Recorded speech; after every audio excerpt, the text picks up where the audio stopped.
नमस्कार, आपका स्वागत है आपके इस YouTube चैनल पर। आज के सेशन में आप देख रहे हैं ओस्टवाल्ड विधि से नाइट्रिक अम्ल का निर्माण। नाइट्रिक अम्ल हम लोगों ने पढ़ रखा है पी ब्लॉक में, जो नाइट्रोजन कंटेनिंग यौगिक है। पी ब्लॉक में नाइट्रोजन फैमिली जो है उसमें नाइट्रोजन सबसे पहला है, अपने फैमिली को लीड कर रहा है होता है। तो नाइट्रोजन का ये अम्ल है और ये एक प्रकार का ऑक्सी एसिड है। नाइट्रोजन का कैसा है? ऑक्सी एसिड है कि नहीं? नाइट्रोजन का ये क्या है? ऑक्सी एसिड है। HNO3 का निर्माण प्रयोगशाला में भी किया गया, लेबोरेटरी मेथड में, लेकिन हमारे यूपी बोर्ड के एग्ज़ाम में लेबोरेटरी मेथड उतना इम्पोर्टेंट नहीं है एज कंपेयर्ड टू ओस्टवाल्ड विधि। ओस्टवाल्ड विधि बहुत ज़्यादा इम्पोर्टेंट है, ओस्टवाल्ड प्रोसेस। ठीक, ये नाइट्रिक अम्ल के निर्माण की औद्योगिक विधि है, इंडस्ट्रियल प्रोसेस है। इसमें चित्र हमने बना लिया है, क्योंकि टाइम थोड़ा कम लगे इसलिए पहले से ही चित्र ड्रॉ कर लिया है, आपको भी असुविधा ना हो। थोड़ा सा टेढ़ा चित्र बना है तो उसके लिए माफ़ी चाहेंगे। अब इसमें कुछ अधूरा है, इसको सही कर लेते हैं। जैसे यहाँ पर ओस्टवाल्ड विधि में करते क्या हैं, तो ओस्टवाल्ड विधि में नाइट्रिक अम्ल बनाने के लिए हमें अमोनिया और वायु के मिश्रण की आवश्यकता होती है। और वो अमोनिया और वायु के मिश्रण को हम पहले इसमें ये लिख लेते हैं कि ये कौन कौन से चैम्बर हैं। ये पहले वाले चैम्बर का नाम है कैटालिटिक चैम्बर। ठीक है, जो पहला चैम्बर है ना हमारा, इस चैम्बर का नाम है कैटालिटिक चैम्बर। इधर लिख लेते हैं कैटालिटिक चैम्बर। और कैटालिटिक चैम्बर को हिंदी में क्या कहते हैं? उत्प्रेरक कक्ष। उत्प्रेरक कक्ष। और यहाँ पर उत्प्रेरक रखा होगा तभी तो इसका नाम उत्प्रेरक कक्ष है। और उत्प्रेरक के रूप में हम इस प्रोसेस में क्या उपयोग करते हैं? क्यों? प्लेटिनम। किस उत्प्रेरक का उपयोग करते हैं? प्लेटिनम, है कि नहीं? प्लेटिनम का यूज़ करते हैं ओस्टवाल्ड प्रोसेस में। एज ए कैटालिस्ट हम प्लेटिनम का यूज़ करेंगे, तो यहाँ पर प्लेटिनम कैटालिस्ट होगा।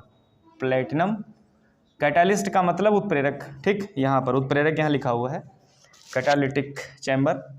अब देखो यहाँ पर भेजा क्या जाएगा, तो अमोनिया और वायु भेजी जाएगी। ठीक, अमोनिया और वायु का मिश्रण भेजा जाएगा। अमोनिया और वायु का मिश्रण, ठीक, कैटालिटिक चैम्बर में। कैटालिटिक, फिर इसके बाद इस कैटालिटिक चैम्बर में जो अमोनिया होगी वो ऑक्सीकृत हो जाएगी नाइट्रिक ऑक्साइड में, और इसके बाद नाइट्रिक ऑक्साइड यहाँ पर आ जाएगी। ये कौन सा चैम्बर है? ऑक्सीडाइजिंग चैम्बर है। कौन सा चैम्बर है? ऑक्सीडाइजिंग। Oxidising chamber. ठीक, मतलब ऑक्सीकारक कक्ष। ऑक्सीकारक कक्ष। ठीक, ये ऑक्सीडाइजिंग चैम्बर है। यहाँ पर जो NO होगी वो उसका ऑक्सीकरण हो जाएगा और वो बना लेगी NO2। क्या बना लेगी? NO2। थोड़ा छोटा लिख रहे हैं, NO2 बना लेगी। फिर इसके बाद जो NO2 होगी वो यहाँ इस तरह से आएगी और इसमें चली जाएगी। कहाँ पर? इस वाले चैम्बर का नाम है एब्जॉर्प्शन टावर। एब्जॉर्प्शन टावर या चैम्बर, जो भी आप कह लो, मतलब हिंदी में अवशोषण कक्ष। क्या नाम है? अवशोषण कक्ष। ये चीज़, ठीक है, क्या है? अवशोषण कक्ष। ये रिएक्शन पूरी हो रही है। यहाँ पर क्या बन रहा है? HNO3 प्राप्त हो गया। ठीक, क्या मिल गया हमको? HNO3 यहाँ पर। ठीक, यहाँ से क्या डाला जा रहा है? पानी डाला जा रहा है, मतलब वाटर। ऊपर से पानी डाला जा रहा है, इधर से NO2 आया और NO2 ने पानी के साथ रिएक्ट कर लिया और बना लिया HNO3। अब इसमें कौन कौन सी इंपॉर्टेंट रिएक्शन हो सकती हैं उसको हम लिख लेते हैं। जैसे सबसे पहले क्या होगा कि जो अमोनिया है, यहाँ पर होता क्या है कि अमोनिया और वायु के मिश्रण को हम कैटालिटिक चैम्बर में भेजते हैं। कैटालिटिक चैम्बर में प्लेटिनम कैटालिस्ट है।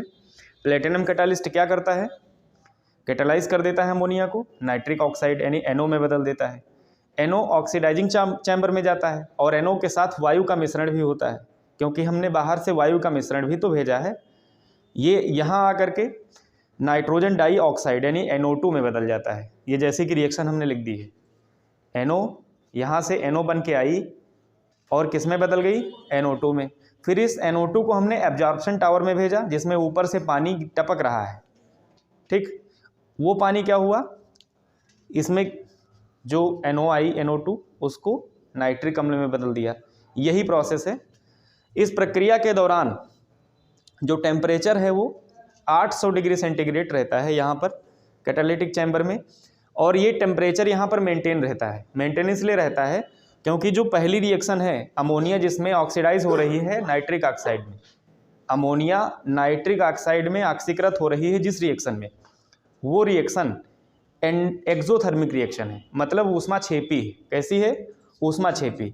और ऊष्माक्षेपी होती है मतलब ऊष्मा निकल रही है, तो ऊष्मा निकलेगी तो जो एटमॉस्फेरिक मतलब उस निकाय का, उस सिस्टम का जो टेम्परेचर होगा वो मेंटेन रहेगा, टेम्परेचर कम नहीं होने पाएगा, है कि नहीं।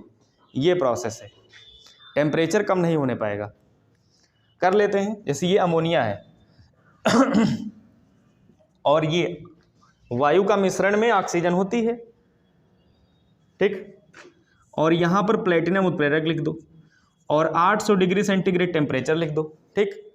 क्या बन गया, NO बन गया और प्लस H2, ठीक। और प्लस डेल्टा X, इसमें कितना निकलेंगे, -X किलो कैलोरी। मान लो डेल्टा H यहाँ पर लिख लो, -X किलो कैलोरी, इतनी ऊष्मा निकल रही है। माइनस ये इंडिकेट कर रहा है, माइनस में जो एनर्जी दी हुई है, हीट दी हुई है, वो बता रहा है कि ये रिएक्शन कैसी है, ऊष्माक्षेपी है, निकाल रही।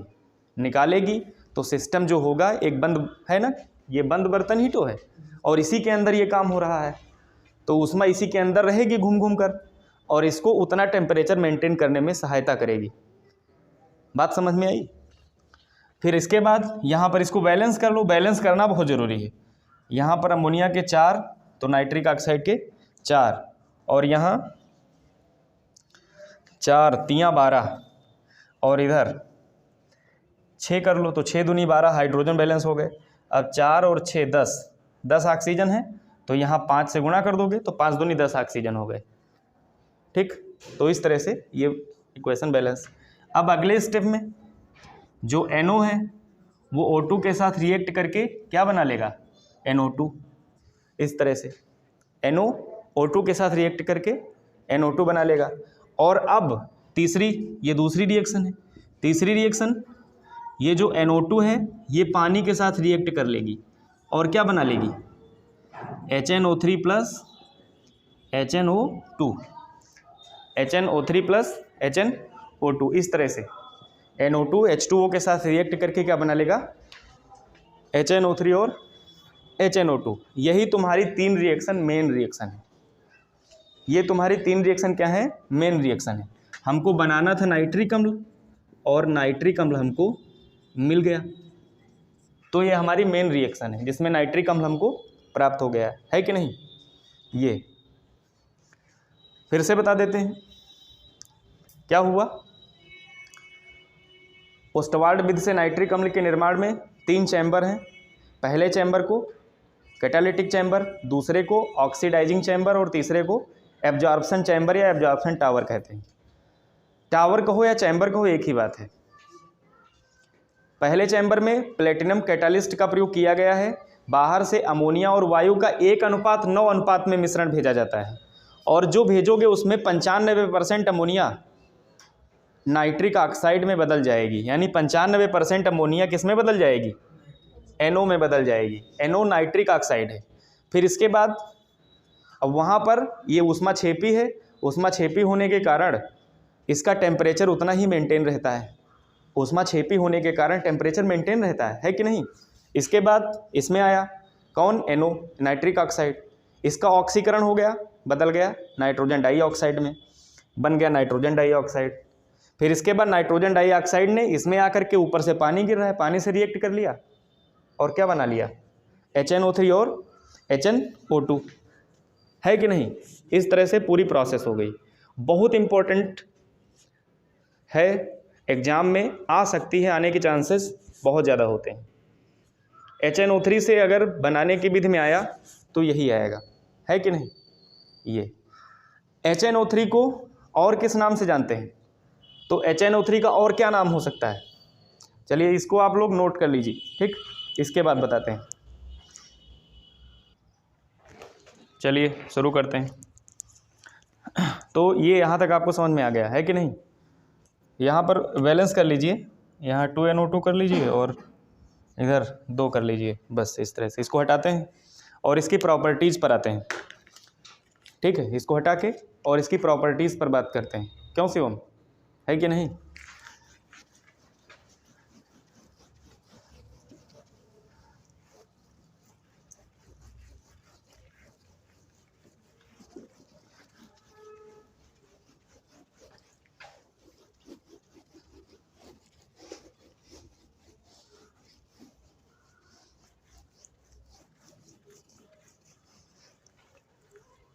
देखो नाइट्रिक अम्ल कहते हैं इसको, HNO3, इसको हम क्या कहते हैं, नाइट्रिक अम्ल।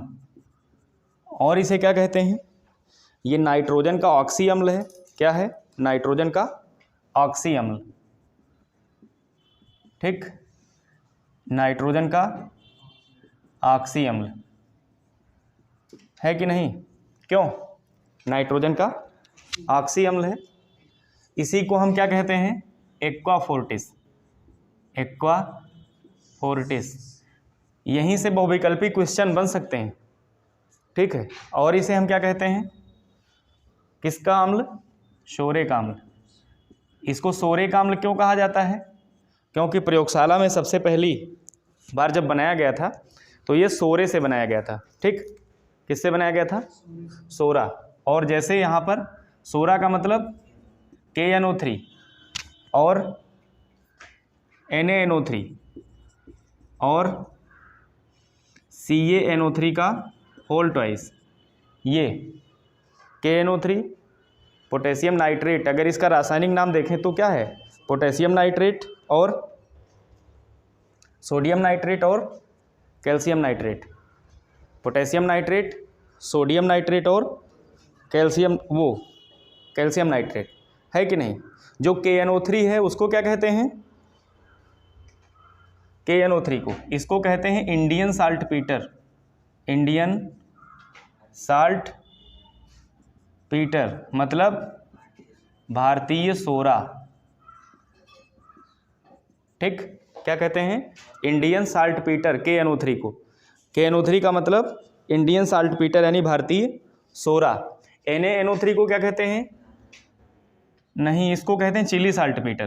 क्या कहते हैं, चिली साल्ट पीटर, चिली, ऐसे ही हिंदी में लिख लो, चिली साल्ट पीटर। और इसे क्या कहते हैं, इसे कहते हैं नॉर्वे का साल्ट पीटर, नॉर्वे का साल्ट पीटर। तो ये साल्ट पीटर से बनाया गया था, इसलिए अम्ल है। अम्ल क्या करते हैं, नीले लिटमस को लाल करते हैं, नीले लिटमस को लाल कर देते हैं। तो ये भी नीले लिटमस को लाल कर देगा, क्यों, क्योंकि ये भी अम्ल है।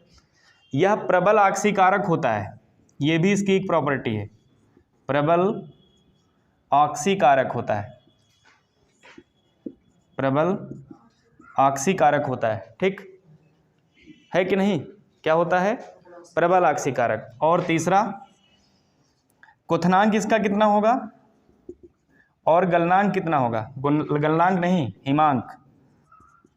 क्या होगा, क्योंकि ये द्रव होता है ना, क्या होता है ये, द्रव। तो इसका क्वथनांक कितना होगा और हिमांक कितना होगा। तो क्वथनांक होता है 82 डिग्री सेंटीग्रेड और हिमांक होता है 42 डिग्री सेंटीग्रेड, वो भी माइनस का। ठीक, हिमांक जो है वो माइनस का 42 डिग्री सेंटीग्रेड होता है और क्वथनांक 82 डिग्री सेंटीग्रेड होता है कि नहीं, ये चीज़। तो ये इसकी प्रॉपर्टीज़ हैं। अब एक बात और, ये सधूम नाइट्रिक अम्ल क्या होता है, एक क्वेश्चन और। सधूम नाइट्रिक अम्ल हो सकता है आप लोगों को ना ध्यान हो, है कि नहीं, क्यों, सधूम नाइट्रिक अम्ल के बारे में ये बात आपको समझ में आ गई। नीले लिटमस को लाल कर देगा क्योंकि अम्ल है, अम्ल की प्रॉपर्टी होती है नीले लिटमस को लाल कर देना। इसका क्वथनांक कितना है, 82 डिग्री सेंटीग्रेड, और हिमांक कितना है, माइनस का 42 डिग्री सेंटीग्रेड, और प्रबल आक्सीकारक है। क्या है, प्रबल आक्सीकारक है कि नहीं, ये चीज प्रबल आक्सीकारक है। ठीक, एक बात और कर लेते हैं, इसकी केमिकल प्रॉपर्टीज हम कल डिस्कस कर लेंगे। ठीक है, मतलब अगले वीडियो में। ये सधूम नाइट्रिक अम्ल क्या है, सधूम नाइट्रिक अम्ल ये क्या होता है। सधूम नाइट्रिक अम्ल, तो जब नाइट्रिक अम्ल सूर्य के प्रकाश में आता है, मतलब सूर्य का प्रकाश उस पर पड़ता है, तो क्या होता है, जैसे ये HNO3 है और इस पर अगर सूर्य का प्रकाश पड़े, यानी HNU जो है वो सूर्य का प्रकाश, सनलाइट को इंडिकेट कर रहा है, तो ये कैसे बदल जाएगा, NO2 और प्लस O2 और H2O में चेंज हो जाएगा। ठीक, यहाँ पर 4 4 और 4 ये हो गए, तो 2H2 और 2 2 4 4 3 12, 4 दूनी 8, 2 10, 2 12। ठीक, इस तरह से। तो ये जो NO2 बन रही है, इस तरह से सूर्य के प्रकाश में आने पर HNO3 NO2 में कन्वर्ट हो जाता है, और जो NO2 होती है वो भूरे रंग का होता है। कैसे, भूरे रंग का। और ये भूरे रंग का जब HNO3 में मिल जाता है, ये भूरा रंग और HNO3 में मिल जाता है, तो ये पीले रंग का हो जाता है। तो ये भूरे पीले रंग का धूम्र उठता रहता है जब ये सनलाइट के संपर्क में आता है, यही सधूम नाइट्रिक अम्ल है। 98% शुद्ध नाइट्रिक अम्ल होता है ये, 98% शुद्ध नाइट्रिक अम्ल होता है। तो इसकी कुछ बेसिक प्रॉपर्टीज थी, है कि नहीं। चलिए, तो इसकी जो केमिकल प्रॉपर्टीज हैं वो हम अगले वीडियो में समझेंगे, है कि नहीं।